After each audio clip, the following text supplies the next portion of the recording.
Karena terlalu berharga ketika manusia yang Allah ciptakan fi ahsani taqwim, lalu hidupnya ketika nikah hanya untuk memperhatikan urusan apa yang di bawah pusarnya. Apa yang di bawah pusar itu merupakan bagian dari salah satu tujuan pernikahan supaya tidak tumpah pada tempat yang batil. Tapi kemudian alasannya bukan di situ. Alasannya adalah karena sesungguhnya kenapa kita menikah? Karena kita semuanya dituntut untuk berkontribusi kepada agama kita, berkontribusi untuk kemudian bangsa kita, berkontribusi untuk masyarakat kita dengan apa yang kita miliki. Dan apa yang kita miliki harus berkualitas. Dan apa yang berkualitas itu apa? Yaitu ketika kita telah memiliki keluarga yang berkualitas. Makanya kalau orang semakin banyak zina, susah peradaban itu akan benar kalau sudah diwarnai anak mudanya dengan perzinahan. Selamat datang di channel Langkah Iman Istiqomah. Jangan lupa like, komen, dan subscribe. Dan semoga kita semua mendapatkan ilmu yang bermanfaat. Amin. Alhamdulillah tentunya apapun kondisinya, walaupun kabut begitu tebal, walaupun mendung begitu gelap, tetapi kita senantiasa menata hati kita dan mengkondisikan jiwa kita untuk selalu bersyukur kepada Allah.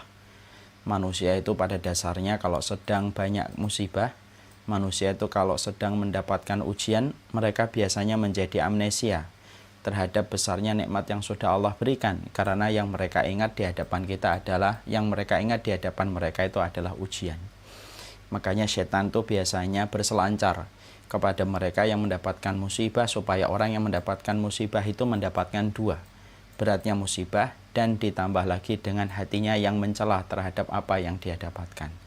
Nah, inilah yang menjadikan kita tentunya memahami, dengan kita tetap bersyukur walaupun kondisinya sulit, kita akan mematahkan panah-panah beracun yang dipakai iblis ketika menyesatkan kita di dalam kita melewati setiap ujian.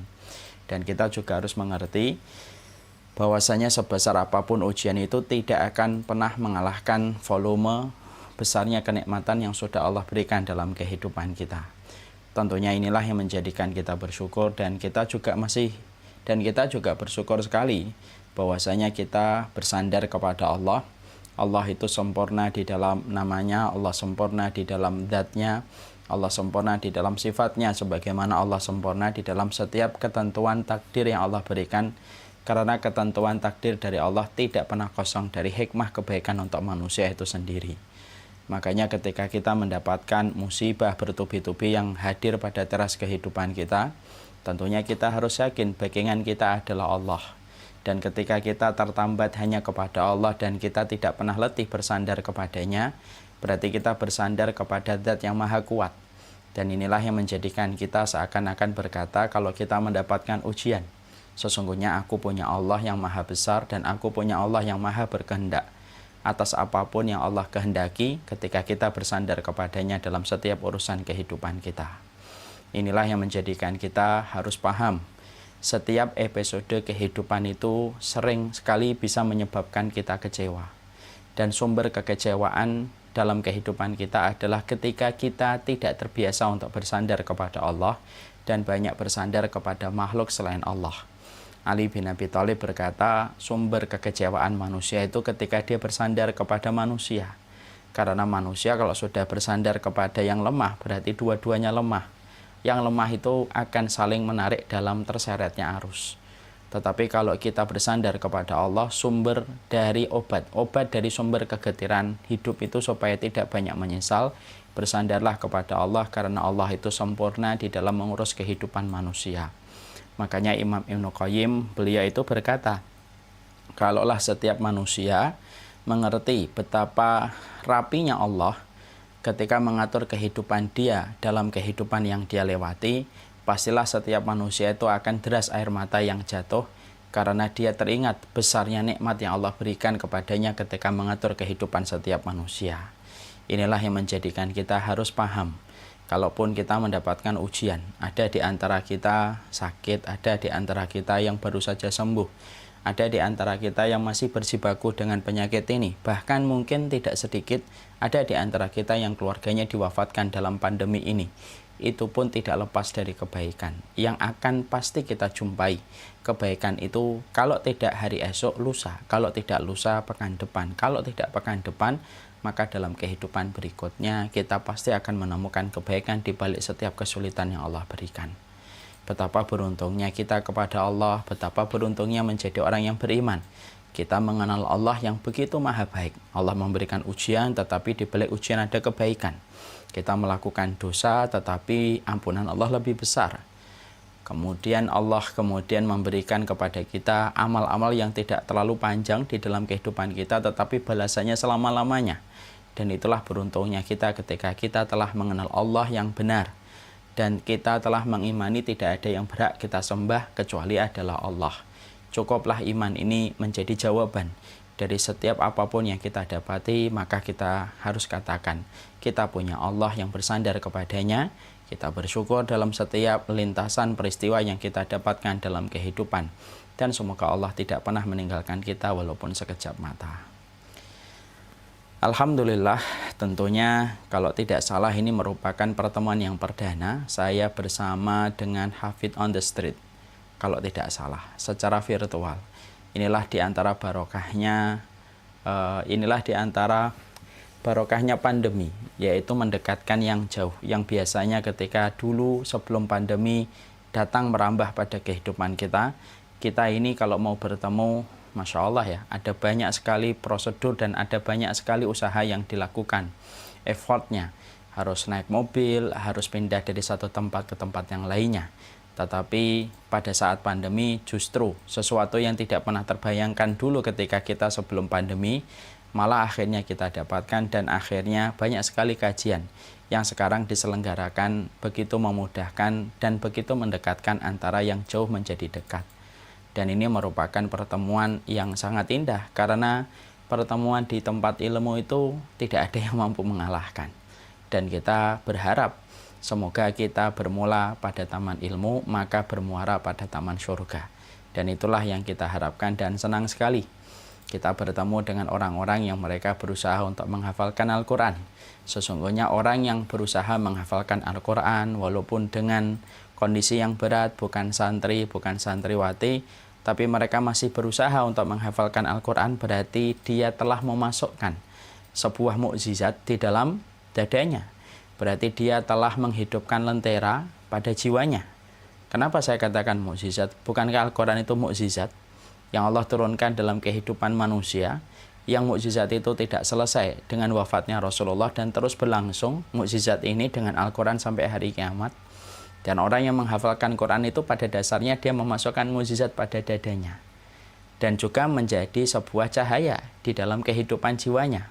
Karena sesungguhnya rumah yang tidak dibacakan Quran, rumah kuburan, gelap, sepi. Maka sama ketika dada kita tidak diisi dengan Quran, berarti dada kita kuburan. Yang paling tragis itu adalah kalau ada orang selama hidupnya tidak pernah menghafalkan Quran, ketika mati, berarti dada kuburan bertemu dengan tanah kuburan, dan itu mengerikan. Makanya Masya Allah ketika bertemu dengan program ini, saling menghafalkan Quran, saling menguatkan, ada yang membimbing. Semoga ini merupakan bagian dari keberkahan hidup. Sejatinya orang yang menghafalkan Quran, walaupun tidak mentereng di mata manusia, tidak sebagaimana yang mampu menghafalkan fisika. Mungkin tidak sekeren ketika dia bisa membuat pesawat terbang. Mungkin tidak sekeren orang yang kemudian mampu menyelesaikan rumitnya teori kimia. Tetapi sesungguhnya walaupun mungkin tampak biasa di mata manusia, orang yang menghafalkan Quran tidak pernah biasa. Orang yang menghafalkan Quran tidak pernah sederhana di hadapan Allah. Karena orang-orang itu telah dipilih oleh Allah untuk menghafalkan kalamnya Allah. Dan kalamnya Allah itu hanya hadir pada orang yang terbaik. Jadi kalau ada manusia, dia tidak membaca Al-Quran, ada manusia yang mereka tidak menghafalkan Quran, bukanlah dianya, tetapi mungkin Qurannya yang tidak mau dihafalkan oleh orang-orang semacam itu, akhirnya orang itu tidak pernah menghafalkan Quran dan tidak pernah membaca Quran. Karena Quran itu hanya dibaca, dihafalkan sama orang yang terbaik.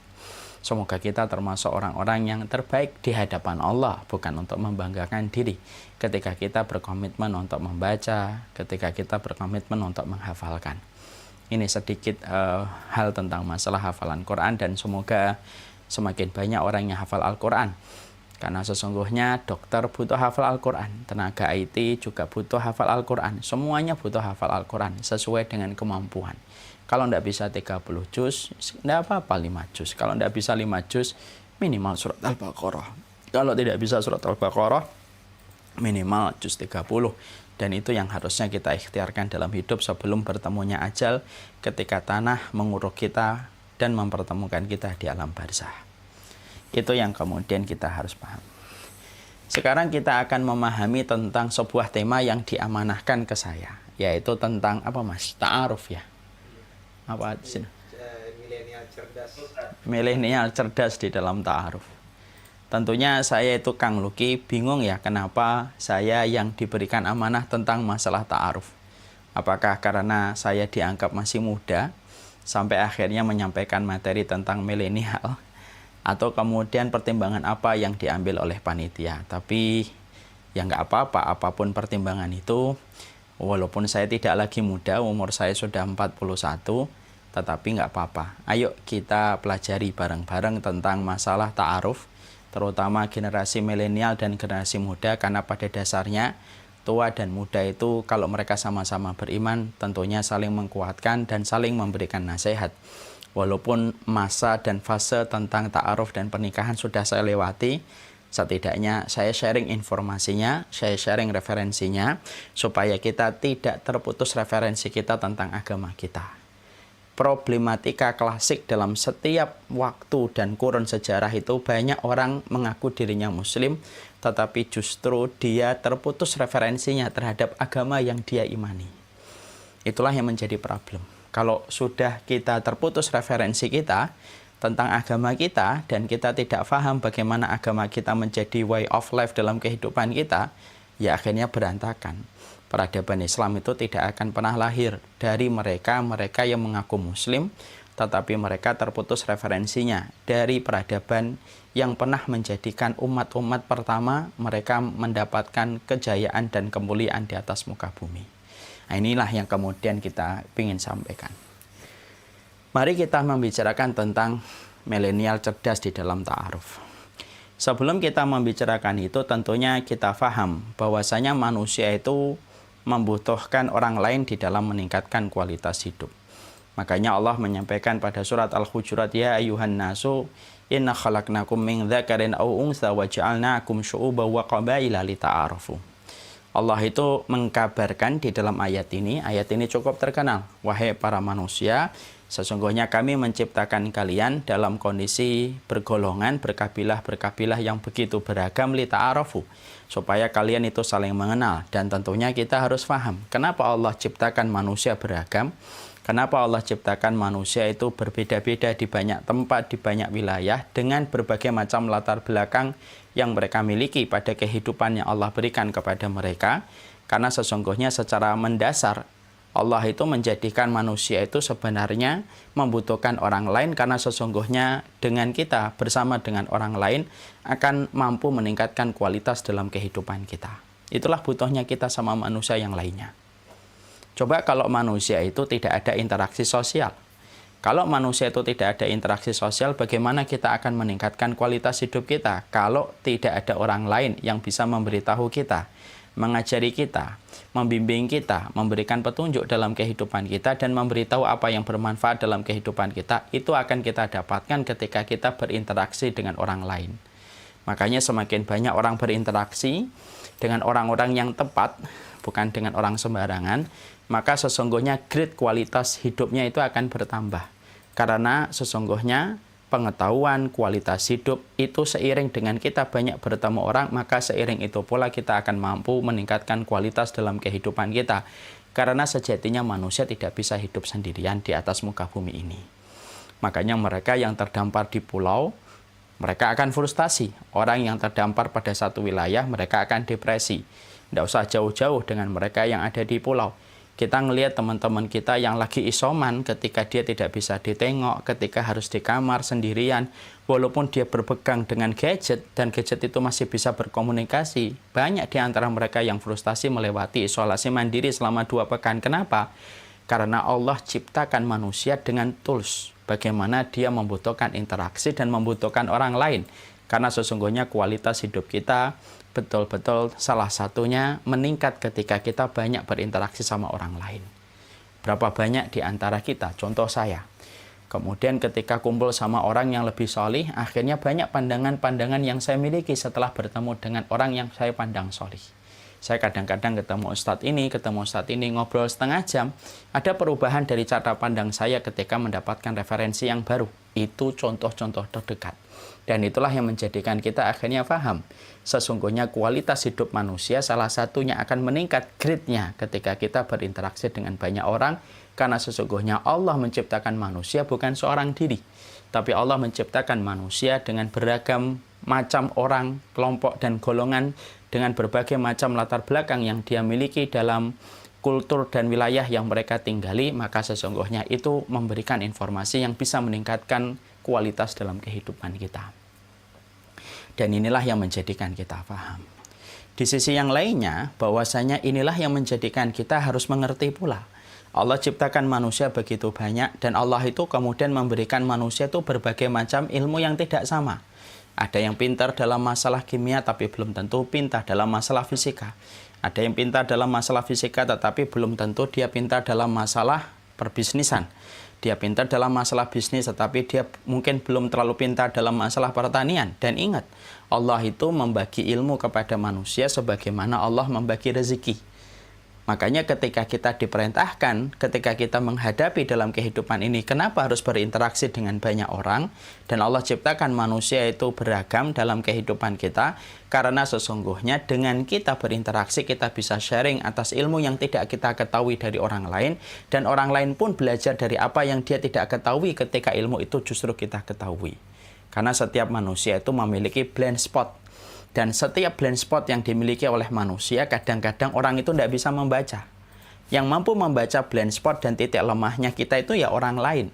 Dan orang lain itu dihadirkan salah satunya untuk mampu memberikan kepada kita sebuah masukan atas blind spot dan titik lemah yang tidak kita ketahui, yang mana diketahui sama orang lain. Analogi yang sering saya sampaikan kayak Cristiano Ronaldo. Cristiano Ronaldo itu jangan kita ragukan tendangannya. Jangan kita ragukan pula akurasi dia ketika menembak bola. Kecepatannya, speednya, kita semuanya tahu. Salah satu pemain yang dinobatkan menjadi pemain yang terbaik. Tetapi kenapa seorang Cristiano Ronaldo masih membutuhkan pelatih? Ketika dia bersama tim Portugal, ada pelatihnya, tim Portugal itu. Ketika dia bergabung di klub bola, maka dia bukan ada pelatihnya. Kenapa pelatihnya itu tetap dibutuhkan oleh seorang Cristiano Ronaldo? Padahal mungkin tendangannya tidak akan mampu mengalahkan tendangannya Cristiano Ronaldo. Akurasinya mungkin tidak akan mampu mengalahkan akurasi tendangan seorang Cristiano Ronaldo. Tapi kenapa pelatih itu dibutuhkan oleh Cristiano Ronaldo dalam kehidupan sepak bola ketika dia merumput? Simple. Karena pelatih itu mampu melihat titik lemahnya dan blind spotnya seorang Cristiano Ronaldo yang tidak bisa dibaca dan tidak bisa dilihat oleh Cristiano Ronaldo sendiri. Dan fungsinya pelatih memberikan input, memberikan insight kepada Cristiano Ronaldo yang tidak bisa membaca semua dari apa yang terjadi ketika dia sedang merumput di dalam pertandingan. Nah, itulah yang menjadikan kita akhirnya paham. Sama, bahwasanya manusia itu di dalam berinteraksi penting. Karena peradaban itu salah satunya akan terbentuk ketika berinteraksi dalam kehidupan manusia dan berkualitas kehidupan kita di dalam berinteraksi. Kalau kita mampu menciptakan satu komunitas, kalau kita mampu menciptakan satu generasi yang berkualitas, maka sesungguhnya interaksi yang di dalamnya akan meningkatkan kualitas hidup dan itu berbanding lurus dengan keturunan-keturunan yang berkualitas yang mereka lahirkan ketika mereka sudah berkualitas di dalam berkumpul, berkualitas di dalam berinteraksi, karena sesungguhnya disitulah kita akhirnya paham peradaban itu komponennya banyak. Tapi salah satu di antara komponen peradaban itu interaksi yang berkualitas itu akan menghasilkan satu peradaban yang gemilang. Kenapa para sahabat awal-awal Islam itu mampu mereka menegakkan Islam walaupun ujiannya berat?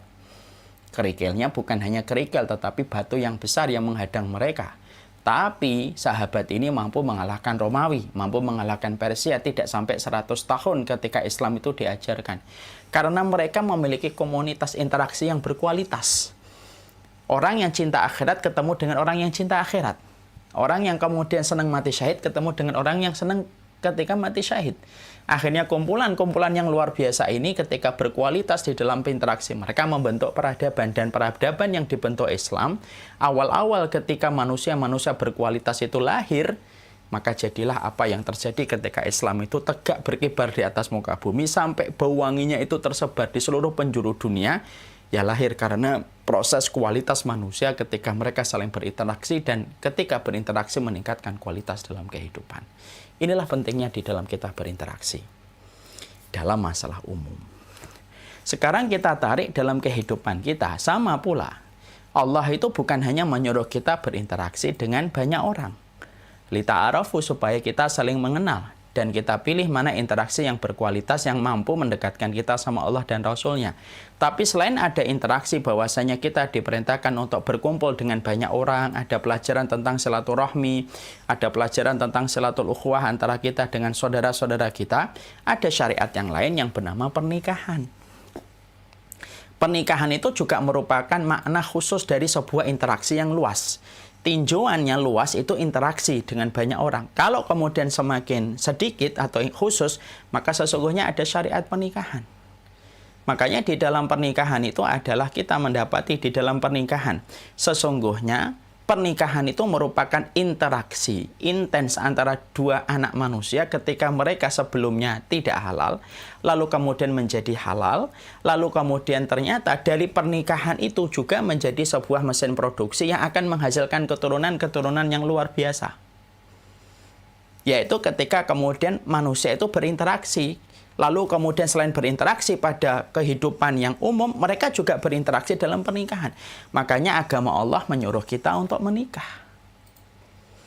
Kenapa Allah itu menyuruh kita untuk menikah? Kenapa Allah ciptakan manusia dengan tulus membutuhkan wanita dan wanita diciptakan dengan tulus membutuhkan laki-laki? Karena sesungguhnya ketika laki-laki dan perempuan mereka bertemu, sesungguhnya bertemunya laki-laki dan perempuan ketika semua prosesnya benar, ketika semua prosedurnya benar, sesungguhnya pernikahan dua anak manusia setelah mereka kemudian berinteraksi dengan banyak orang, kemudian mereka berinteraksi intim dalam sebuah konsep yang bernama pernikahan, sesungguhnya pernikahan itu ibarat mesin produksi yang akan mencetak orang-orang yang berkualitas dalam kehidupan itu setelah mereka mendapatkan keluarga dari pasangan yang mereka itu solih dan solihah.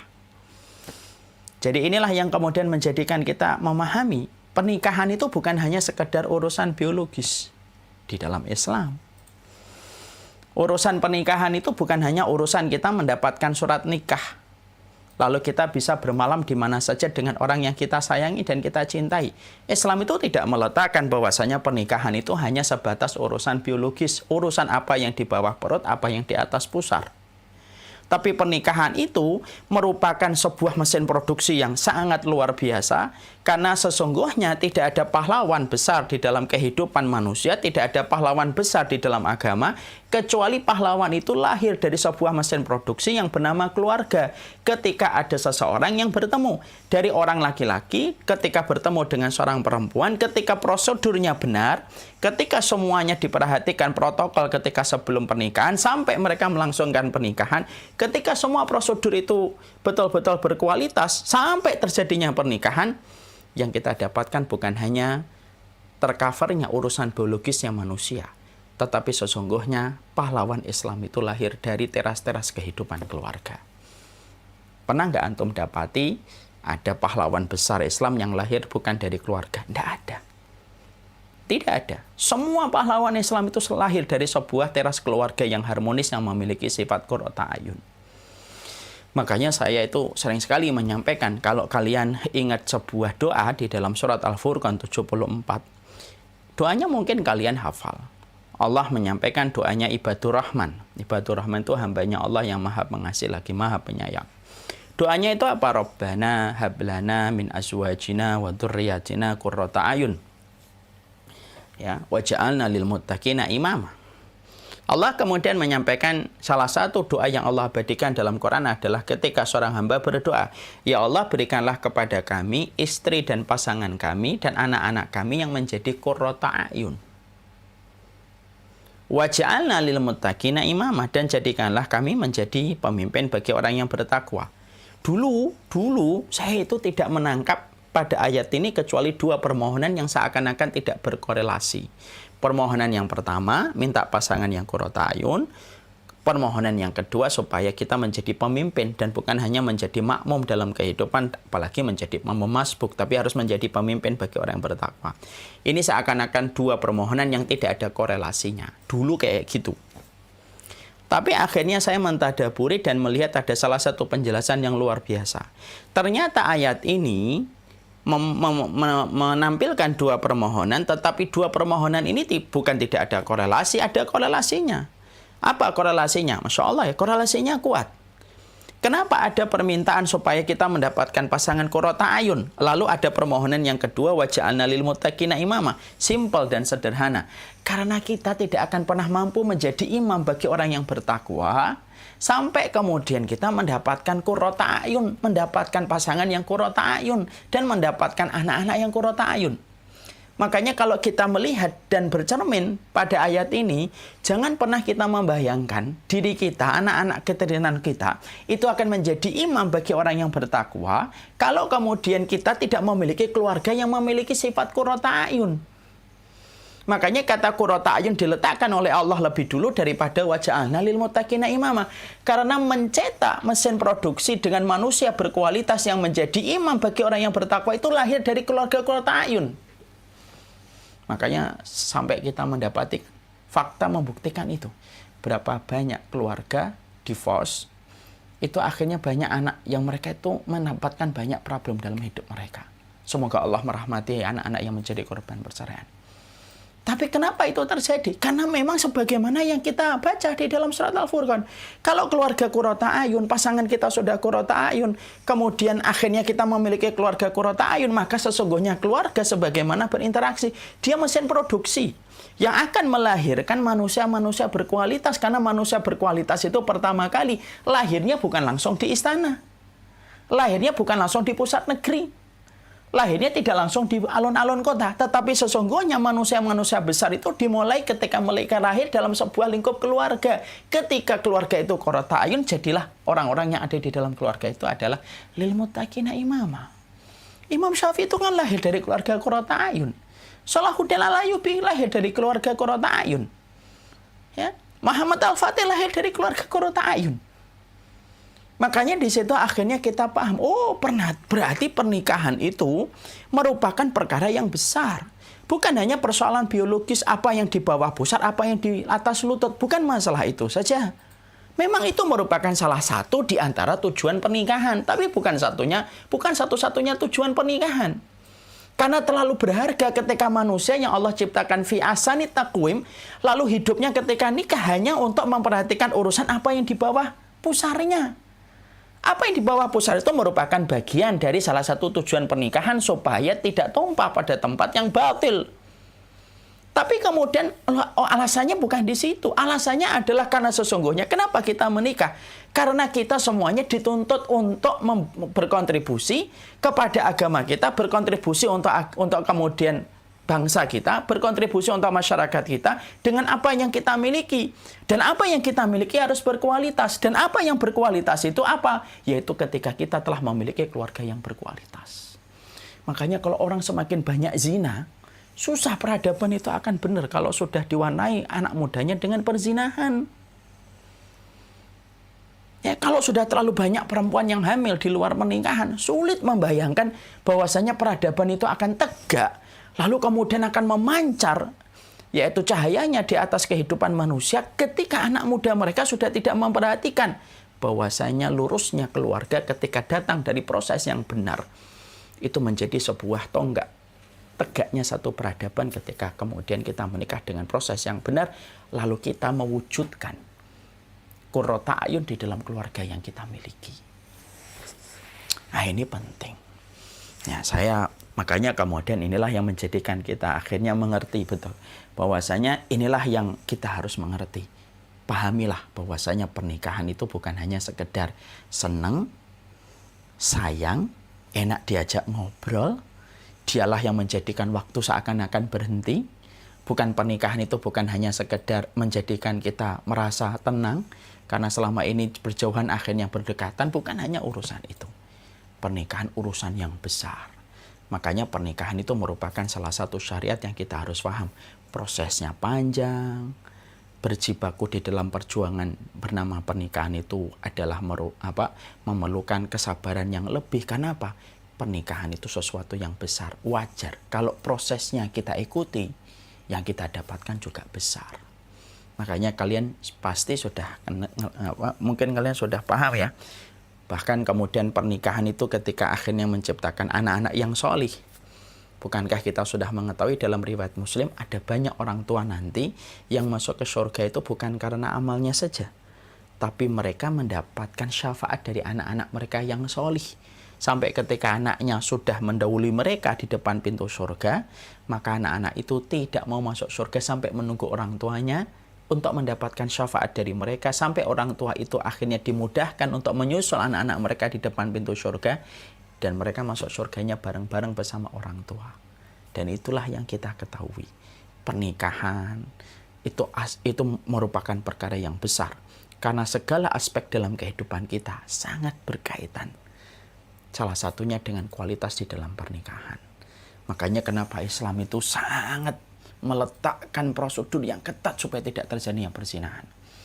Kenapa Islam itu menggampangkan pernikahan dan tidak menyulitkan sebagaimana standar orang sekarang justru menyulitkan pernikahan, menggampangkan perzinahan. Kenapa aturan Islam itu platformnya itu memudahkan pernikahan, tetapi melarang keras perzinahan dan menutup ketat yaitu perzinahan?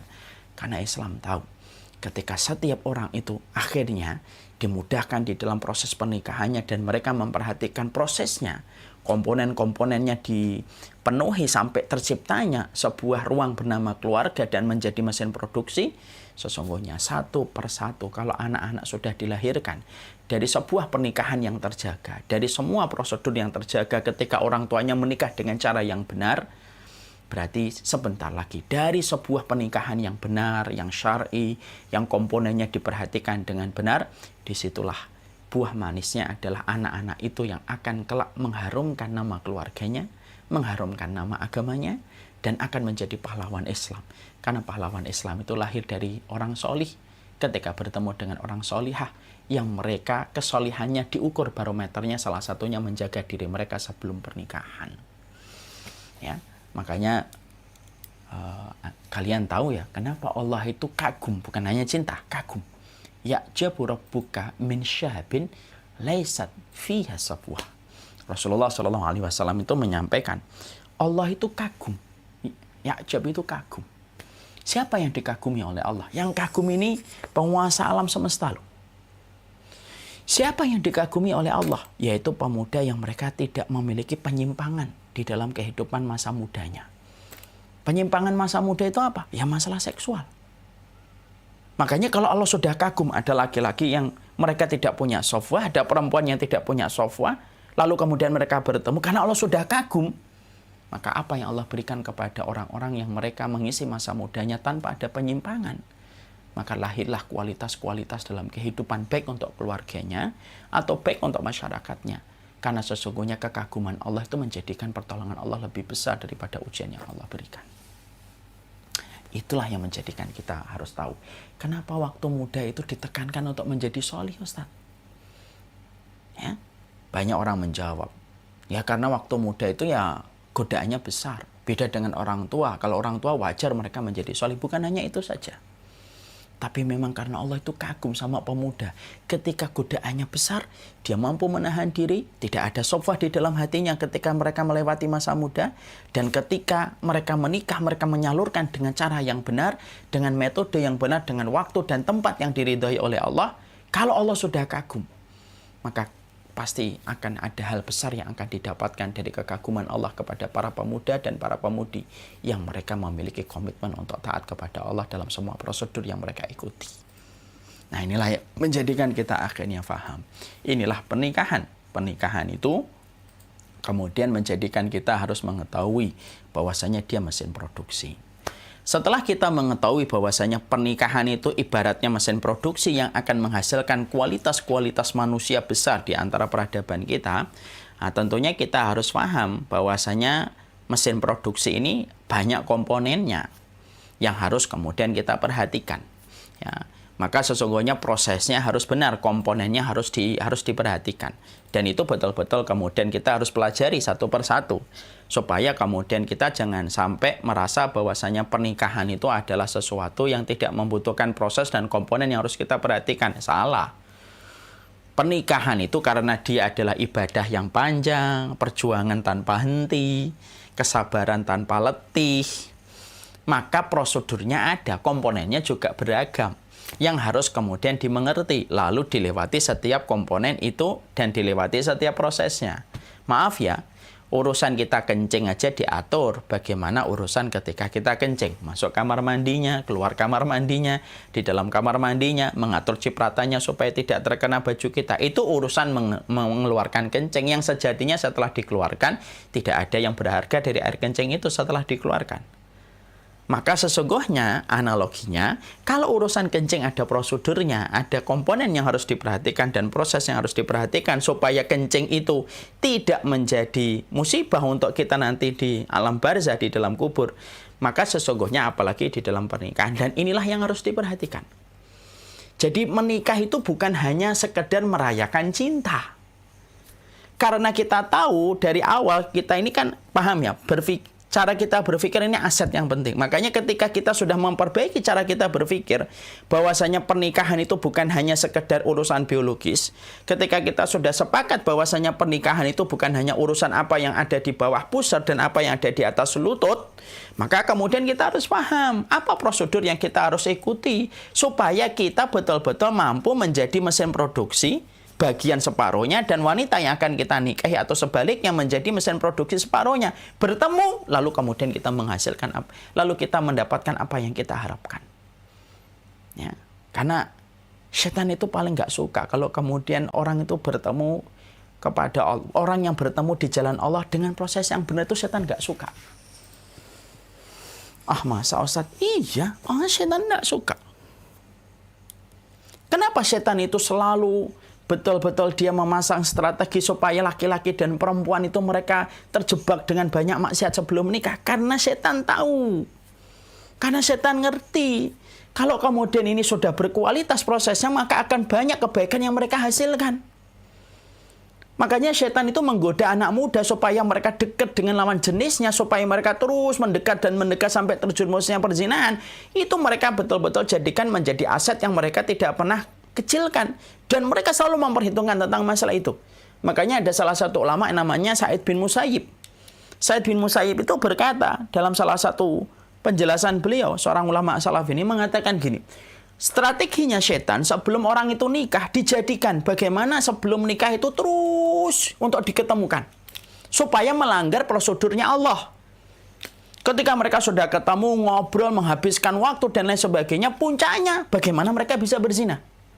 Makanya orang kalau kemudian menikah, kenapa tampak indah? Ya karena memang kemaksiatan itu dibumbui dengan rempah-rempah yang sangat kuat aromanya oleh setan. Makanya orang ketika pacaran mengatakan apa? Bersama dengan dirimu 3 jam terasa 3 menit. Lain sebagainya. Kotoran terasa coklat. Lain sebagainya itu. Karena pada dasarnya setan berperan bagaimana menjadikan itu terjadi.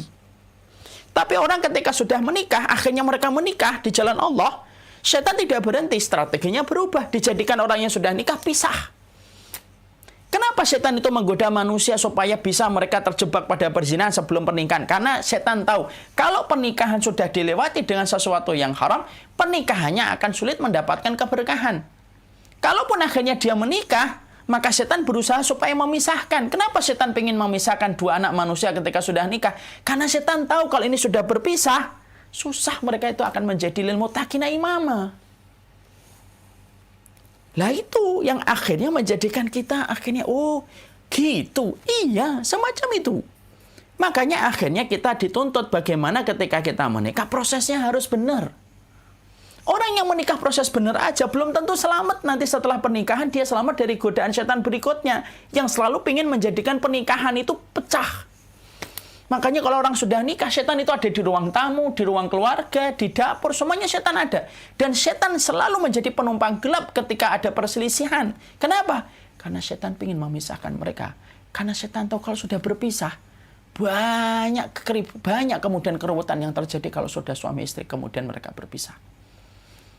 Dan itu yang disukai oleh setan. Makanya setan ketika melaporkan kepada iblis majikan mereka bahwasanya dia berhasil menjadikan orang bercerai, apa kata dan komentar dari iblis? Nikmat syaitanu anta, sebaik-baik setan itu kamu.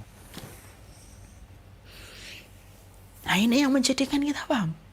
Jadi ternyata kita ini diuji. Jadi ketika kita masih muda, kita ini diuji. Diuji supaya kemudian kita ini memperhatikan prosesnya ataukah tidak, memperhatikan prosedurnya atau tidak, dan setan itu tidak membiarkan kita mudah untuk melalui itu. Nanti setelah nikah, jangan kemudian kita mengira setelah menikah kemudian kendor. Setan tetap ada, prosedurnya dirubah. Kalau dulu menjadikan kita itu ketemu terus, kalau sudah nikah menjadikan apapun masalah itu bisa menjadi besar. Itulah setan. Itulah setan. Makanya disinilah kemudian harusnya kita paham.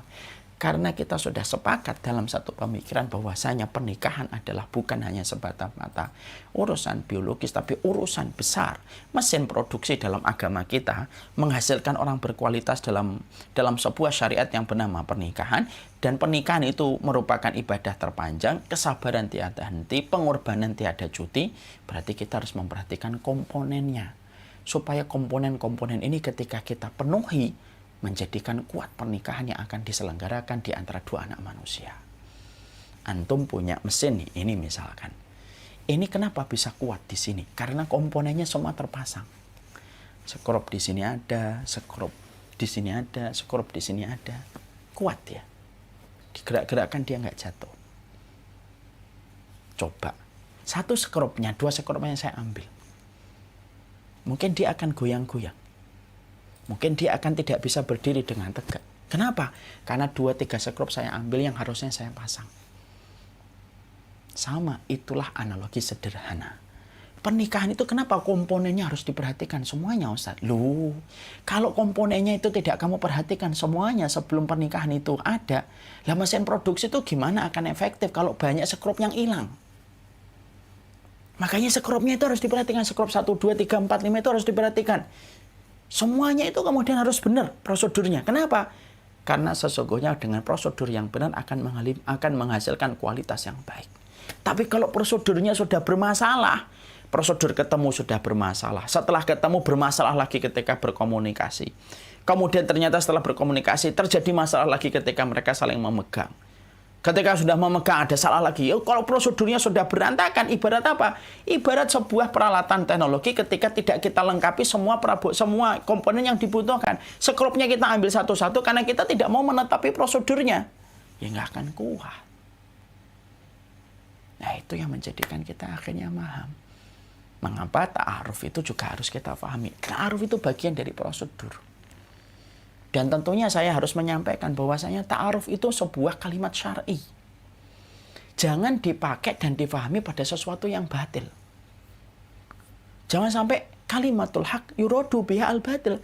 Jangan sampai kalimat ta'aruf yang sekarang sudah familiar karena dakwah yang terus berkembang dan menyebar secara masif, akhirnya masyarakat sudah mengenal kata ta'aruf. Maka saya yang khawatir adalah sebelum saya menjelaskan apa yang kita perlukan di dalam kita menempuh perjalanan ketika ta'aruf itu apa. Jangan sampai kalimat ta'aruf ini, kemudian kita tidak ngerti prosesnya, lalu kemudian kita cepat tertipu ketika ada orang yang menyampaikan kalimat ta'aruf, kita tidak bisa membedakan mana yang KW dan mana yang ori. Karena ketika setan itu sudah tidak mampu untuk menahan kalimat syar'i supaya menyebar pada umat, maka setan itu bukannya berhenti. Dulu setan menahan supaya kalimat-kalimat syar'i itu tidak nyebar pada kehidupan masyarakat. Tapi karena dakwah masif, setan tidak kuat. Akhirnya dia jebol. Akhirnya kalimat-kalimat syar'i banyak tersebar dalam kehidupan masyarakat dengan izin Allah. Lah setan tidak berhenti. Ketika kalimat-kalimat yang syar'i, proses-proses yang syar'i sudah menyebar dan banyak difahami oleh manusia, oleh orang muslim, setan akan datang dengan strategi lain. Bagaimana kalimat syar'i itu dibengkokkan. Lalu kemudian tanpa sadar banyak orang yang bodoh akhirnya ngikutin yang salah daripada ngikutin yang benar. Sama dengan kalimat ta'aruf.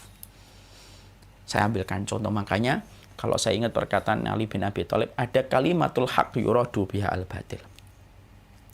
Ali bin Abi Thalib itu pernah menyampaikan banyak perkataan yang hak benar tapi dipakai untuk sesuatu kebatilan. Kalimatnya benar tapi dipakai dalam konteks kebatilan.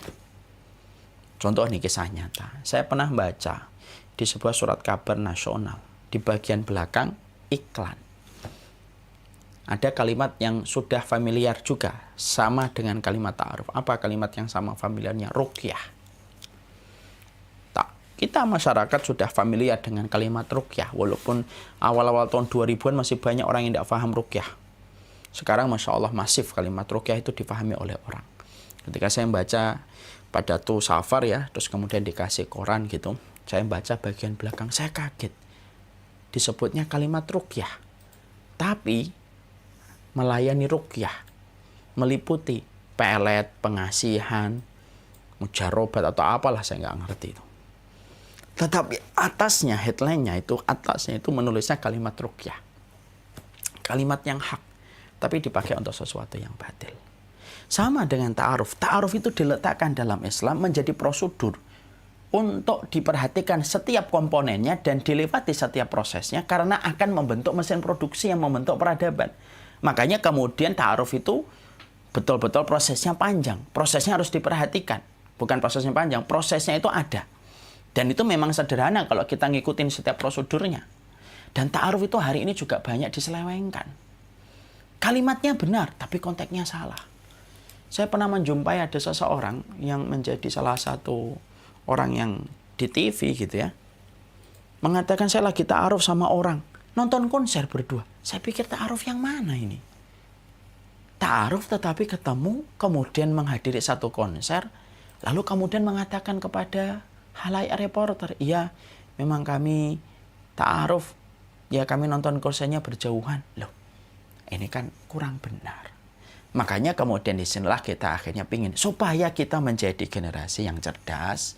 Karena kita sudah sepakat bahwasanya pernikahan itu merupakan bagian dari mesin produksi yang kita harapkan akan menciptakan apapun yang berkualitas ketika keluarga kita ini qurratu a'yun, maka kita pahami mesin produksi ini sekrupnya apa saja, prosedurnya apa saja, supaya kemudian kita mampu membedakan mana ta'aruf yang kahwi dan mana ta'aruf yang betul-betul original.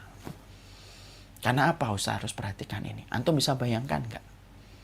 Antum beli mobil yang antum sangka ori, tapi ternyata KW. Antum bisa membayangkan nggak kalau beli benda yang antum sangka itu ori, tetapi ternyata KW? Kan antum akhirnya mendapatkan banyak hal yang tidak produktif kan?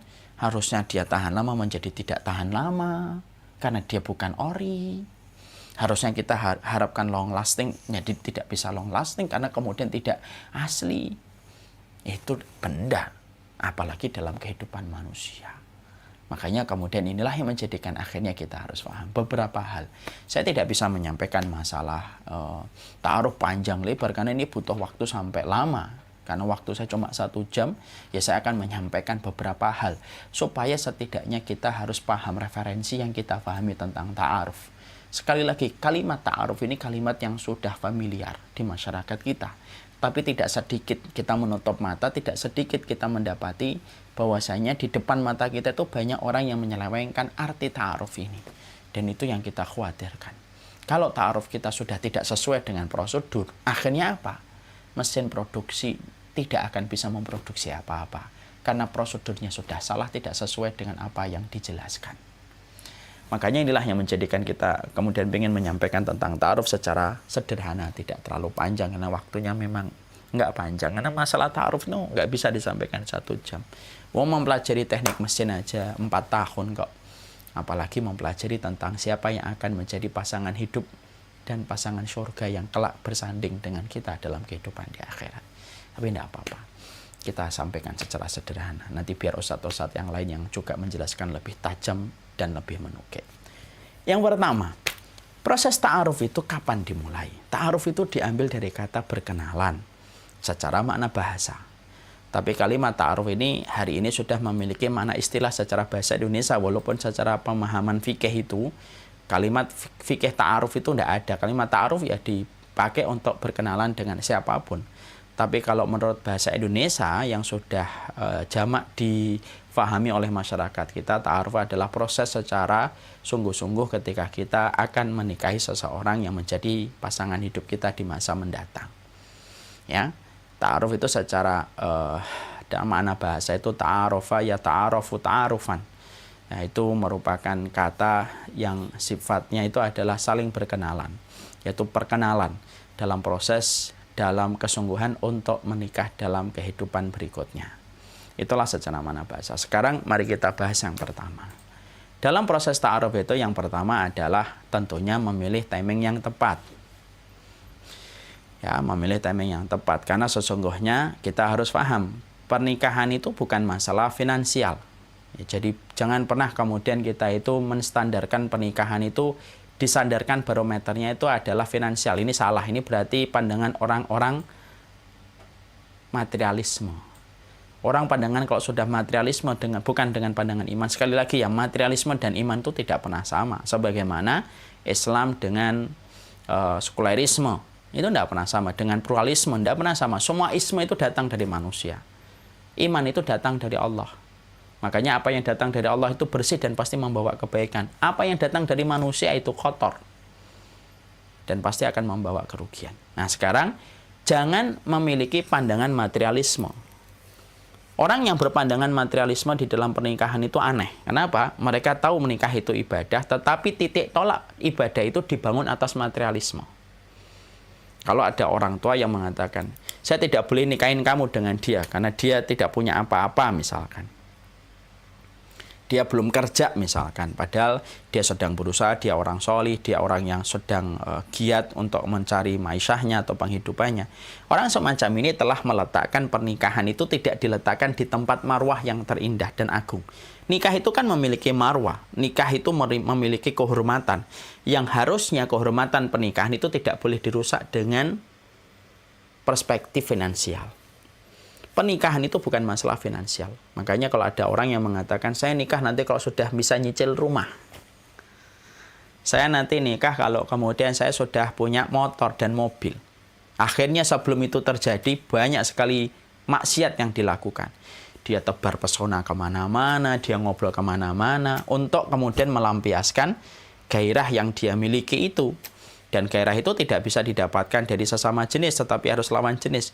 Hanya untuk mendapatkan standar barometer rumah dan mobil yang dia tetapkan dalam pernikahan, dia rela melakukan kemaksiatan hanya supaya finansialnya sesuai dengan apa yang dia telah inginkan. Padahal maaf ya, urusan pernikahan itu bukan urusan finansial. Saya akan nikah kalau gaji saya sudah 15 juta. Saya akan nikah kalau saya sudah punya rumah 60 meter. Bla bla bla bla dengan berbagai macam teori yang dia kembangkan di balik setiap kata yang dia ucapkan. Kok harus nunggu rumah? Iya dong, gimana nanti kalau nggak nunggu rumah? Dia punya alasan yang bisa dia hadirkan untuk membenarkan persepsi dia. Ya, menikahan itu bukan masalah itu. Sebagaimana pernikahan itu bukan untuk menjawab kapan kita menikah. Kenapa nikah? Iya karena saya pegel ditanya terus kapan nikah. Bukan. Pernikahan bukan masalah itu. Timing dalam pernikahan itu tidak diukur dalam masalah itu, tetapi diukur dalam kedewasaan. Dan ingat loh, dewasa tidak dilihat dari umur, tetapi dewasa dilihat dari mana dia konsep berpikirnya dia. Ada orang yang 40 tahun tapi nggak dewasa, masih suka main-main, nge-game-nya nggak pernah berhenti dari pagi sampai malam padahal punya anak. Maunya memikirkan dia kesenangannya dia sendiri. Contoh ya, hal yang simpel dan sederhana, sudah punya anak, tapi masih ngerokok aja di dalam rumahnya walaupun anaknya ngisep rokok.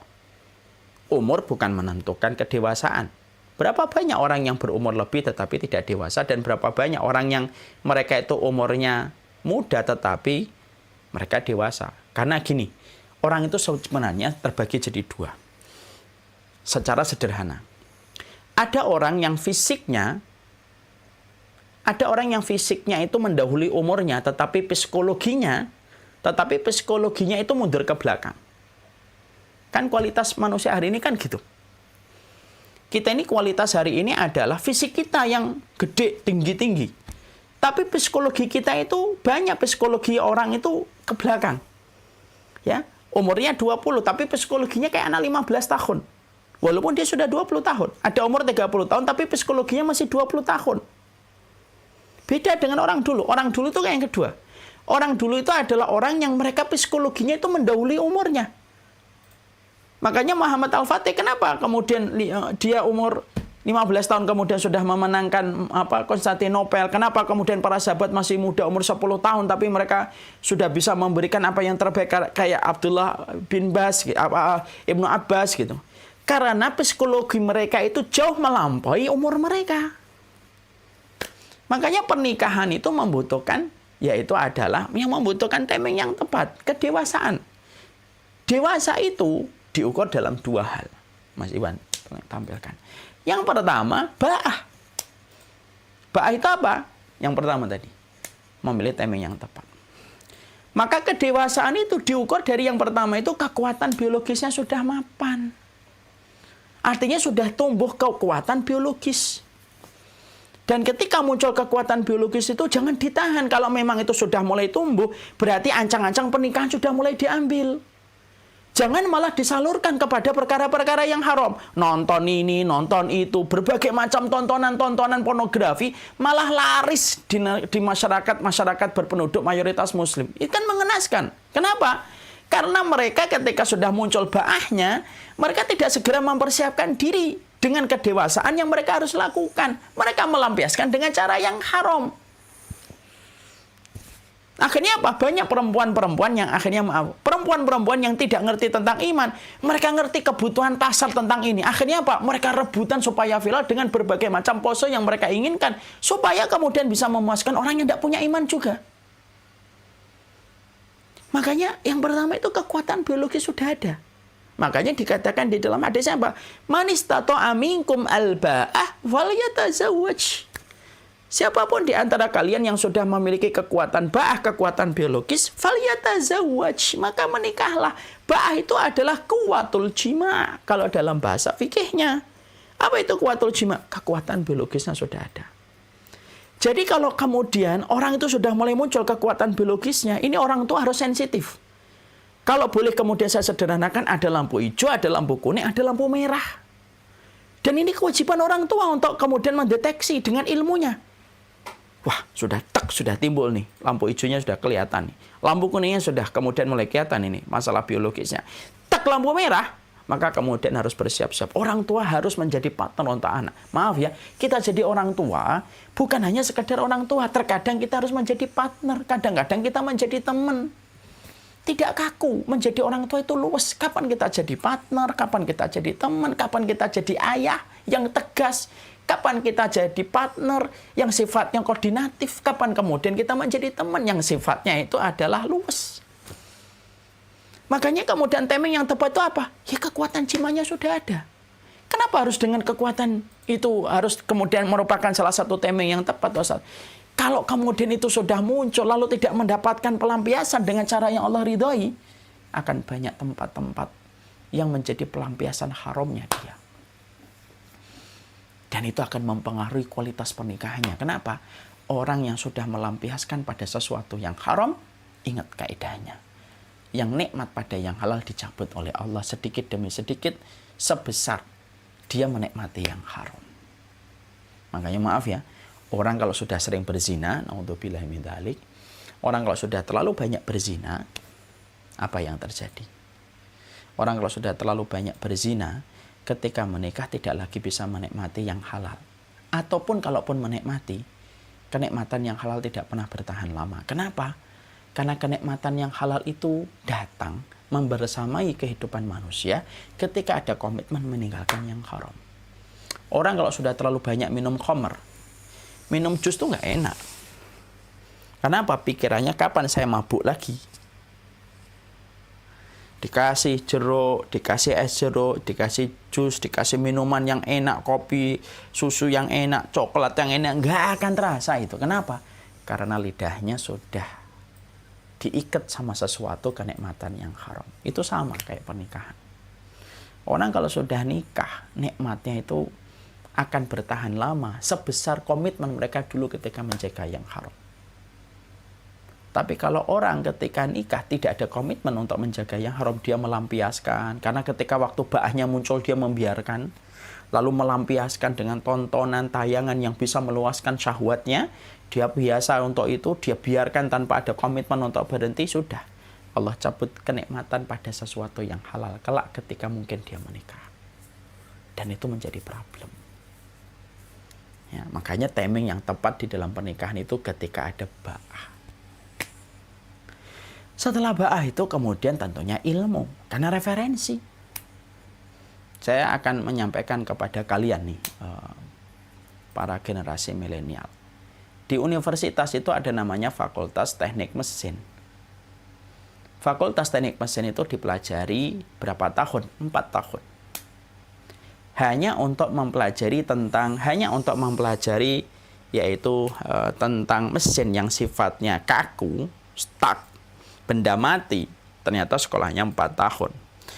Dengan evaluasi belajar yang terstruktur, tersistematik, evaluasinya juga ketat di dalam belajar. Setiap 6 bulan sekali harus ujian. Setiap nilainya kurang, misalkan dia mendapatkan nilai C atau D, dia harus mengulang kembali remedinya. Hanya untuk mempelajari mesin yang sifatnya benda mati. Nah, kalau mempelajari mesin yang sifatnya benda mati, kalian sepakat itu harus 4 tahun. Mosok kita mau nikah mempelajari benda hidup yang terus berkembang, dan mereka dinamis, mereka memiliki latar belakang yang beda dengan kita, background keluarga yang beda, referensi yang berbeda, cara melihat sesuatu di atas kehidupan ini berbeda. Lalu kita tidak memiliki referensi untuk mempelajari tentang makhluk hidup yang akan bersama dengan kita. Berarti kita ini tidak paham tentang teknik mesin di dalam kehidupan universitas. Makanya ilmu harus kemudian dilatih. Harus kemudian dipersiapkan. Jadi ketika ba'ah sudah muncul, maka kemudian diiringi dengan komitmen untuk terus belajar. Sekarang kadang-kadang akhirnya, maaf ya, ini keprihatinan. Orang sudah muncul di ba'ah ketika dia kuliah, yang harusnya dia mulai belajar tentang pernikahan, belajar tentang esensi pernikahan, belajar tentang bagaimana bagaimana marwahnya pernikahan yang akan menjaga dia dan menjaga kesuciannya. Itu ketika ba'ahnya muncul, tidak pernah belajar itu. Yang dia pelajari adalah tentang pelajaran duniawi, lalu kemudian dia salurkan dengan cara yang haram. Kalau dia nggak dapat, kalau kemudian dia dapat pasangan yang belum halal, dia lampiaskan kepada pasangan yang belum halal. Terus apa yang akan kita harapkan dari mereka yang tidak memiliki ilmu dalam masalah itu, dan akhirnya banyak kemaksiatan yang sudah mereka lakukan sebelum pernikahan itu terjadi. Makanya Masya Allah ya, kadang-kadang pemahaman kita tentang mesin itu lebih baik daripada pemahaman kita tentang istri dan suami kita. Makanya banyak problem yang terjadi di dalam rumah tangga itu salah satunya ya karena minim referensi. Ketika di dalam pernikahan tidak disepakati dulu referensi yang harus dipelajari bareng-bareng. Dan banyak orang tua itu juga membiarkan itu terjadi berlarut-larut. Kadang-kadang sedih gitu kalau kemudian orang nikah baru kemudian disuruh ngaji. Ngaji dulu sama Ustadz sana 1 hari. Nggak bisa 1 hari kemudian pernikahan dipelajari. Prosesnya harus lama. Tapi karena pelajaran akhirat itu tidak pernah menjadi kurikulum primer di pendidikan kita, ya akhirnya pendidikan akhirat dan pendidikan tentang kebaikan hidup dan tentang value kehidupan kita itu ditentukan dengan ilmu yang Allah turunkan karena tidak pernah dipelajari. Ya itu yang terjadi. Berantakan semuanya. Dan anak muda berantakan. Ya, makanya ilmu ini penting. Karena disebut timing yang tepat untuk menikah. Menikah bukan urusan finansial. Urusan bukan menikah untuk menjawab kapan kamu menikah. Tapi menikah itu urusan ketika ba'ahnya kita sudah datang. Dan ketika ilmunya sudah dipelajari. Walaupun ilmunya tetap dipelajari dengan proses yang panjang. Jangan kemudian berkata, udahlah ilmunya belum cukup, nanti aja. Loh, kamu sembari belajar. Learning by doing. Dalam pernikahan itu kita akan terus belajar. Orang sudah menikah 10 tahun aja masih tidak pernah berhenti kok untuk mempelajari makhluk hidup yang ada di depannya kok. Seorang laki-laki yang paham tentang pernikahan itu, dia akan ngerti perempuan yang ada di dalam satu atap bersamanya. Dia belajarnya seumur hidup kok. Dan itu pun belum tentu dia akan kemudian sukses dalam setiap ujian yang ada di hadapan mereka. Enggak. Berapa banyak orang sudah 10 tahun, 15 tahun masih ada pertengkaran? Enggak, masih ada. Orang nikah 20 tahun masih ada gesekan? Masih ada. Kenapa? Proses memahami itu panjang. Tetapi dimulai dari komitmen sebelum pernikahan, sudah dipersiapkan bekalnya. Dan akhirnya dipelajari berjalan ketika bersama dengan orang yang telah menjadi halal bagian dari hidupnya. Nah ini penting nih. Makanya ini harus kemudian diperhatikan. Sedih ya kalau kita ngelihat fakultas dan universitas hari ini. Mereka tahu betul para dosen, para rektor, maaf ini tanpa menafikan kebaikan para dosen dan para rektor yang semoga Allah membalas kebaikan. Banyak dosen dan banyak rektor itu tahu anak-anak mahasiswa dan mahasiswa itu banyak yang terjadi perzinahan. Tapi saya juga bingung ya, kadang-kadang kenapa ya Sivitas Akademis itu tidak pernah mengambil sikap bagaimana untuk menjaga para mahasiswa dan mahasiswinya itu supaya perzinahan itu tidak sampai masif terjadi. Ya disitulah yang kita tahu. Kalau yang ngajarin kita hanya paham tentang urusan dunia, maka nilai itu lebih penting daripada keselamatan dari perkara-perkara dosa. Ya karena saya bukan seorang dosen, ya bukan seorang rektor, ya saya menitipkan ini harapan.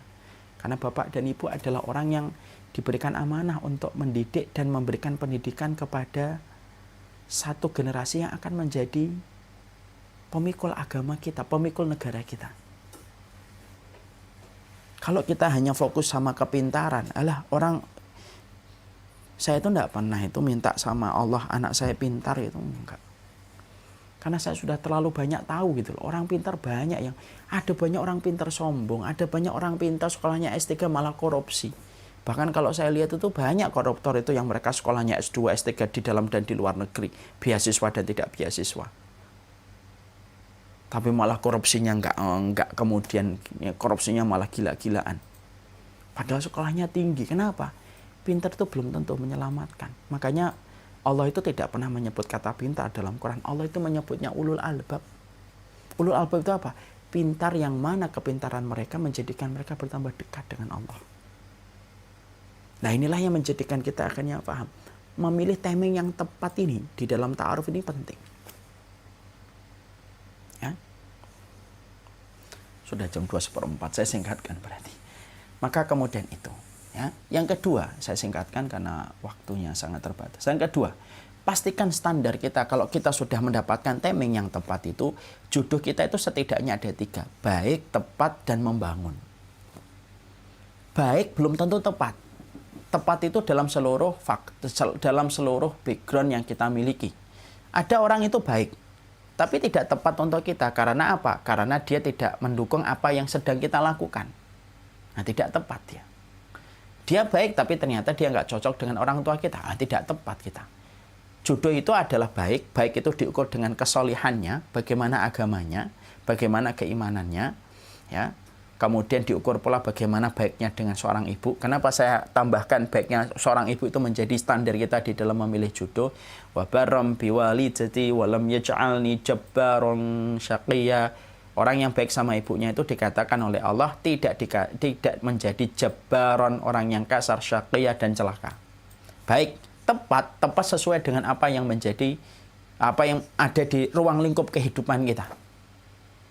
Ya, makanya kemudian kayak Jabir bin Abdillah, dia tepat nyari jodohnya ketika mendapatkan janda. Lalu ditanya sama Nabi, kenapa kamu nggak cari gadis aja yang kamu bisa bermain-main tula ibuha wa tula ibuka, yang dia bisa bermain-main sama kamu bisa bermain-main sama dia gitu. Jabir mengatakan, adik-adik saya banyak ya Rasulullah. Nah, dia mencari jodoh yang baik dan tepat. Karena apa? Kebutuhan dia adalah istrinya nanti merawat adik-adiknya Jabir bin Abdillah. Itu namanya baik dan tepat. Kemudian yang membangun, artinya bahwasanya di dalam pernikahan ini yang membangun, yang bisa satu visi dan satu misi kepada kita dalam urusan-urusan yang kita buat. Makanya kalau ada proses orang sudah ta'aruf lalu terjadi nandor, yaitu adalah pertemuan, maka yang kita harus pastikan itu yang ketiga, membangun. Visi misi kamu apa sih? Sebagaimana kemudian kita juga harus siap ditanya, visi misi kamu dalam nikah nanti apa? Sepakat nggak dalam masalah anak? Saya pengen punya banyak anak. Kenapa pengen punya banyak anak? Supaya anak-anak itu saya dedikasikan dan saya wakafkan di jalan Allah. Perempuannya sepakat atau enggak? Sepakat. Ya, saya juga setuju punya banyak anak. Membangun ini artinya. Kamu pengennya anak kita apa? Saya pengen anak kita begini. Ini harus dibangun. Makanya di dalam syariat, di dalam ta'aruf itu nanti membangun ini akan ketahuan dengan 2 cara. Pertama, akan ketahuan dari orang terdekatnya yang menyampaikan dan menjadi pihak ketiga untuk kita. Atau akan kita dapatkan langsung ketika ada nandor. Nandor itu apa? Pertemuan, perjumpaan. Karena sesungguhnya di dalam proses ta'aruf itu tidak sebagaimana membeli kucing di dalam karung. Tidak sebagaimana kemudian kita memilih sesuatu di balik etalase yang tidak kita lihat. Maka ada nandor. Nandor itu bertemu, kemudian boleh ngobrol selama ada pihak ketiga dan tidak berduaan saja. Jangan nandornya di bioskop berduaan, itu bukan nandor. Jangan kemudian nandornya di taman, kemudian di pojok, itu bukan nandor. Nandor itu disaksikan sama pihak ketiga, pihak keempat yang melihat bagaimana mereka bertemu. Lalu ketika bertemu, fokus dengan apa yang menjadi kemaslahatan yang mereka ingin raih bersama di dalam pernikahan kalau mereka ditakdirkan nikah. Itu nandor yang syar'i. Makanya kemudian di dalam pernikahan itu harus baik, kemudian harus tepat, dan kemudian sifatnya membangun. Kayak orang tuanya Salahuddin Al-Ayyubi, ketemu baik, tepat, membangun, pas, jadilah kualitas Salahuddin Al-Ayyubi. Kan sudah tahu ya, bapaknya Salahuddin itu ketika ditanya kenapa nggak nikah-nikah, saya belum ketemu orang yang satu visi dengan saya. Misimu apa? Visimu apa? Saya ingin memiliki seorang istri yang memiliki visi, ingin membebaskan Baitul Maqdis yang saat itu dicengkram oleh orang-orang Romawi. Dan ternyata dipertemukan dengan seorang istri, seorang wanita yang nggak nikah-nikah. Ketika ditanya, kenapa kamu susah untuk saya carikan jodoh? Ya karena saya ingin menikah dengan seorang laki-laki yang memiliki visi. Visinya apa? Membebaskan Baitul Maqdis. Ketemu ini. Jadilah produk Salahuddin Al-Ayyubi. Itu namanya membangun. Itu namanya membangun. Jadi kalau misalkan antum, saya bercita-cita untuk S2, S3, misal, karena setiap orang kan beda-beda. Ini saya ambilkan contoh. Saya ingin nanti S2, S3. Ketika nandor, pastikan saya nanti sekolah lagi. Saya tidak bisa menjamin finansialnya berlebihan. Cukup iya, tapi berlebihan tidak. Karena biayanya saya pakai untuk sekolah. Satu misi enggak? Satu misi, membangun berarti. Saya pinginnya nanti punya pondok. Saya maunya nanti setelah kemudian saya punya finansial yang cukup, saya akan pindah ke kampung, saya akan buat pondok kecil-kecilan untuk menjadi jariah bagi saya. Ini istrinya harus difahamkan, ini calonnya harus difahamkan. Dan jodoh kita itu yang memastikan bisa mewujudkan visi misi kita. Makanya kemudian disitulah kita akhirnya paham, ada baik, ada tepat, ada membangun. Jadi bukan hanya cantiknya.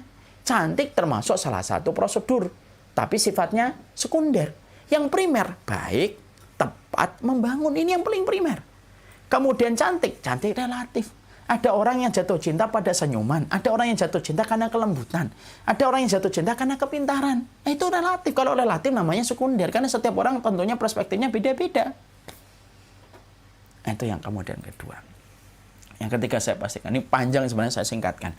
Yang ketiga, ikuti prosedurnya yang syar'i dan tahan diri dari sesuatu yang haram dan remang-remang. Artinya, pertama, banyak berdoa, melangitkan harapan kita kepada Allah. Yang kedua, jangan mudah untuk ngikutin program-program yang belum qualified. Ya, karena kemudian pernikahan itu adalah masalah dunia akhirat dan masalah produksi, mesin produksi besar, maka jangan kemudian gampang-gampang ikut-ikutan. Program ini harus dipastikan itu. Siapa yang membuat program itu, benar atau tidak, prosedurnya bagaimana, syaratnya bagaimana. Karena bisa jadi kemudian kita terjerumus tanpa kita sadari. Karena tadi saya menyampaikan banyak orang yang menggunakan kalimat ta'aruf, tapi ternyata dia tidak paham prosedurnya ketika dia tidak memiliki referensi yang cukup sebelum membuat program itu. Saya singkatkan. Kemudian yang berikutnya, ya harus bersabar menunggu di ruang tunggu. Ya, jadi bersabar di ruang tunggu karena sesungguhnya setiap orang itu memiliki waktu yang berbeda-beda. Ada teman antum 23 menikah, itu waktunya dia. Antum waktunya tidak sama. Nggak usah antum, antara Jakarta dengan Balikpapan, sholat duhurnya aja beda kok. Itu tempat. Sama ketika kita tempat aja berbeda waktunya, sesungguhnya manusia juga sama. Jangan memaksakan bahwasanya kita harus sama. Dia 23 sudah menikah, waktunya dia tidak sama dengan waktunya kamu. Sabar di ruang tunggu. Karena setiap orang itu waktunya berbeda. Kalau ada orang yang nggak dapat standar dari baik, tepat, dan membangun kok belum dapat gitu. Bisa jadi ketika antum lama menunggu, mungkin yang Allah berikan kepada antum bukan kerikil, tetapi mutiara di dasar lautan. Untuk menggapai mutiara di dasar lautan itu butuh waktu yang panjang. Bisa jadi kayak gitu, itu kan hikmah yang bisa antum ungkap apa aja. Kemudian mencari tempat yang terbaik. Mencari tempat yang terbaik itu yaitu adalah melalui guru, ustadz, teman, sahabat, keluarga yang kita kenal track record kebaikannya.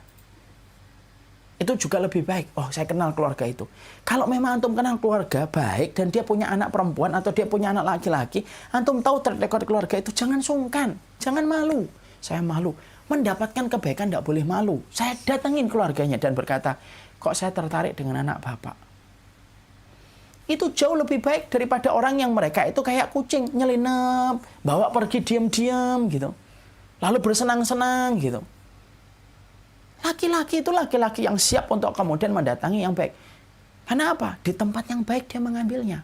Kita dapat datangin guru bisa. Kita punya teman, ternyata dia punya adik yang menurut kita, teman kita ini baik banget. Berarti adiknya kita lihat juga baik. Wah, adiknya juga baik, kakaknya sering cerita. Sampaikan, tidak usah malu. Karena kita layak mendapatkan yang terbaik. Dan sesungguhnya di tempat kebaikan tidak boleh malu. Malu itu ketika melakukan kemaksiatan. Jangan dibolak-balik. Malu itu ketika melakukan dosa. Tapi di tempat ilmu, di tempat kemudian kita mendapatkan yang terbaik, itu jangan malu. Kecuali melakukan maksiat, malu. Melakukan dosa, malu. Tapi ketika kita lihat ada teman kita kok baik banget, dia punya adik, dan kita lihat adiknya juga baik kayak kakaknya, sampaikan. Jadilah warrior. Saya kelihatannya punya keinginan untuk menikahi adik antum nih, kalau memang adik antum bagus. Sampaikan, kayak sahabat Utsman. Sahabat Utsman tuh tahu Rasulullah ini adalah seorang nabi. Beliau tidak malu. Beliau cepat mendatangi Rasulullah untuk menikahi Ruqayyah. Tapi qadarullah pada saat itu Ruqayyah sudah menikah dengan Utbah bin Abi Lahab, putranya Abu Lahab. Sebelum kemudian Rasulullah menyampaikan dakwah. Maka pada saat itu Utsman kemudian ya sudah. Tapi ketika akhirnya terjadi perceraian antara Ruqayyah dengan Utbah, ketika akhirnya Rasulullah, ketika Abu Lahab itu marah dan menyuruh anaknya Utbah itu untuk menceraikan Ruqayyah, siapa yang langsung mendatangi? Yang mendatanginya adalah Utsman bin Affan, menikahi Ruqayyah. Makanya sahabat Utsman bergelar Dzun-Nuraini, memiliki dua cahaya karena beliau satu-satunya manusia di atas muka bumi yang menikahi dua putrinya Rasul, Ruqayyah dan Ummi Kulthum. Nah, itu yang kita harus mengerti. Jangan malu. Wah, Ustadz, saya ini. Sampaikan saja. Itu adalah tempat yang terbaik untuk kita. Ini agak panjang saya singkatkan. Kemudian yang keempat, yang terakhir adalah, dalam proses itu kemudian ada hal yang normatif kita harus pahami. Tahanlah maksiat. Manis dirasa nanti di masa esok hari, Mas Iwan. Artinya, ketika kemudian dalam proses ta'aruf ini, maka kemudian tahan maksiat. Karena proses ketika sedang dijalankan, banyak keinginan buruk yang kemudian kita ingin lakukan. Kita ingin chatting, kita ingin ngobrol, kita ingin ketemu. Udah tahan. Tahan itu. Supaya manis di esok hari. Ada sebuah kisah nyata yang pernah saya baca di sebuah referensi ya, tapi entah benar atau tidak. Ada orang yang mereka itu sudah sering terlibat dalam dakwah. Kemudian dalam proses khidbah. Ketika dalam proses khidbah, pertahanan mereka jebol karena merasa sudah saling melamar. Akhirnya kemudian cicatlah mereka, akhirnya kemudian jumpa, dan akhirnya kemudian mereka kemudian sering pergi sembunyi-sembunyi. Padahal mereka adalah orang yang paham ilmu. Itulah namanya virus merah jambu itu kadang-kadang luar biasa.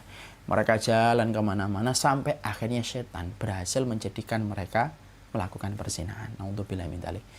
Ya, moga-moga ini jadi ibrah, bukan kita merasa lebih baik. Sekali lagi, jangan mencela dosanya seseorang, tapi kita ngambil pelajaran. Ketika kemudian terjadilah perzinahan sampai akhirnya wanita ini hamil. Padahal mereka tertipu dengan kata nama khidbah, lamaran, sudah lamaran. Makanya kenapa dalam Islam lamaran itu tidak boleh terlalu lama? Karena masa ketika sudah khidbah itu masa yang paling berisiko tinggi untuk terjadinya hal-hal yang tidak diinginkan. Makanya khidbah dan pernikahan itu harusnya cepat. Sekalian aja kita khidbah, sekalian kemudian di situ nikah, itu malah lebih baik. Terjadilah perzinahan dan kemudian hamillah perempuan tersebut. Dalam kondisi mereka kaget hamil, mereka mencoba menenangkan karena tanggal pernikahan sudah sebentar lagi. Apa yang terjadi? Sebelum hari hanya, sang laki-laki akhirnya mengalami qadarullah tabrakan yang menyebabkan matinya beliau di perjalanan. Semoga beliau sudah taubat sebelum terjadinya kecelakaan itu. Apa yang terjadi? Akhwat ini dalam kondisi berbadan dua, yang tinggal menghitung hari pernikahan, tapi sang pengantin tidak pernah datang ketika ditakdirkan meninggal dunia. Sang akhwat ini insya Allah beliau bertaubat karena beliau menuliskan kisah ini. Lalu kemudian beliau tuliskan kisah ini untuk menjadi pelajaran bagi setiap manusia. Artinya disinilah kita paham. Dalam proses ta'aruf itu harus perhatikan komitmen untuk bersabar dari sesuatu yang haram. Dan inilah hal-hal yang kemudian harus kita mengerti. Panjang ta'aruf itu, cuma memang waktunya tidak bisa singkat. Tapi semoga dengan pembahasan ini sudah hampir 1,5 jam. Semoga Allah memberikan kepada kita kekuatan di dalam kecerdasan kita. Karena anak muda, yang saya kagum itu bukan anak muda yang pintar. Sering saya ngelihat anak muda pintar itu, kalau saya itu biasa. Tapi kalau ngelihat anak muda yang mereka itu punya komitmen untuk menahan dari yang haram, ini baru luar biasa. Pinter itu biasa. Ada artis ini ke sana, ada orang ini ke luar negeri, biasa saya. Kenapa? Ya kepintaran itu hal yang menurut saya biasa. Tapi komitmen untuk menahan diri yang dilarang, itu baru luar biasa. Allah itu kagum, bukan anak muda yang pintar. Tapi Allah itu kagum sama anak muda yang tidak memiliki penyimpangan di dalam kehidupan mudanya. Allah alam bisawab, ini yang dapat saya sampaikan. Waktu jualah yang membatasi, semoga Allah memberkahi.